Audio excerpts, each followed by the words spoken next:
Hey guys, welcome back to the second video in the M365 Copilot productivity series. This video will be maybe one of the most important because once you learn this, you will get quite good answers from Copilot. So this is about prompt and how to write prompts. In this video, we will use the GCSE framework, which is a four-part framework from Microsoft. So before we start with the framework, have you ever typed something into Copilot and thought, this was bad, this is not what I wanted? And have you ever actually asked Copilot, write this text better or write this better?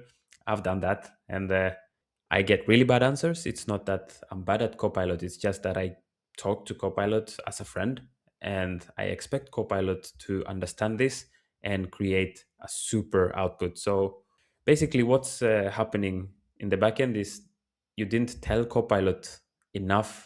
You didn't give Copilot enough context. You didn't give Copilot enough of the sources or the expectation. So Copilot actually just goes out there and does whatever it wants. It's an undeterministic model. You give it a one liner, it goes and predicts the next step given all the context. If you're using work IQ, it will use a lot of the context. So the GCSE is a framework which is developed by the Microsoft product team. They use it in prompting themselves, and the goal is what you want Copilot to produce. The context, it's why it matters, who it is for, and what surrounds it.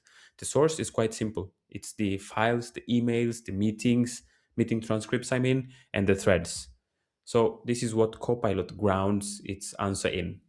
The expectation is the tone, the length, the format, and what must be included.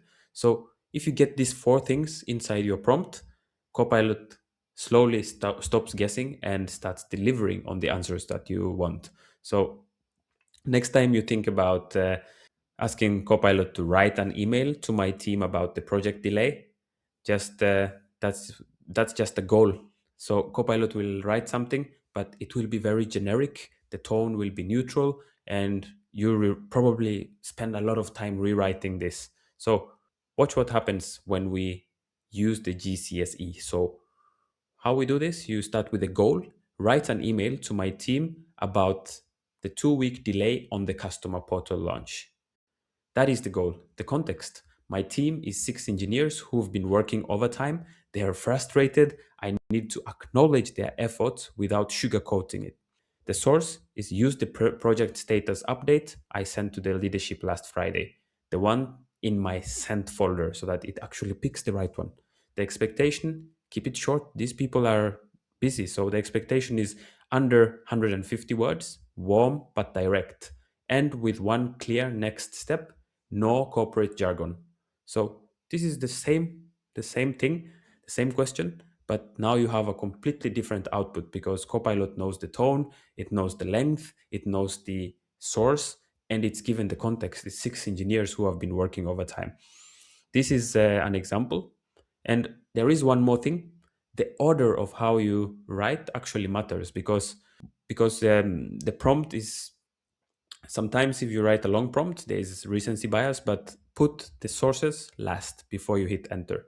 Copilot usually weighs the later instructions more heavily, which means the file you attach at the end will also shape the output. So the practical order is goal first, context second, expectations third, and source last.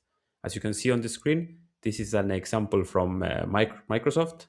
And if you think this is a lot to remember, just create a sticky note, put it on your laptop for on your monitor for some days, and after getting the reps in, you will be this becomes automatic. So when do you use this? So you don't really need to use this for quick tasks like fix the grammar in this paragraph or summarize this email. This is okay for one liners.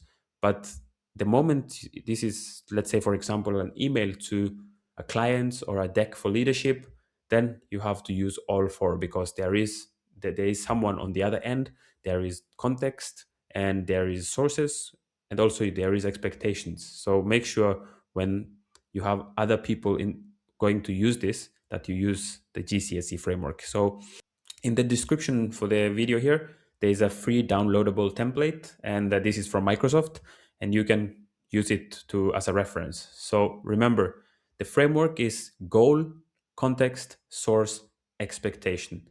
This is the difference between Copilot as a toy and as a teammate. So, in the next video, we will be looking at what people miss a lot. It's the work versus web mode, and why getting the wrong one is the fastest way to actually leak company data into the public internet. So, if this video helped you, hit the subscribe button and drop your worst Copilot prompt in the comment. Please don't drop the write better, which I have done a lot. And I will in the next video I will share the top three of the worst Copilot prompts. So see you in the next episode, guys. Thank you for watching.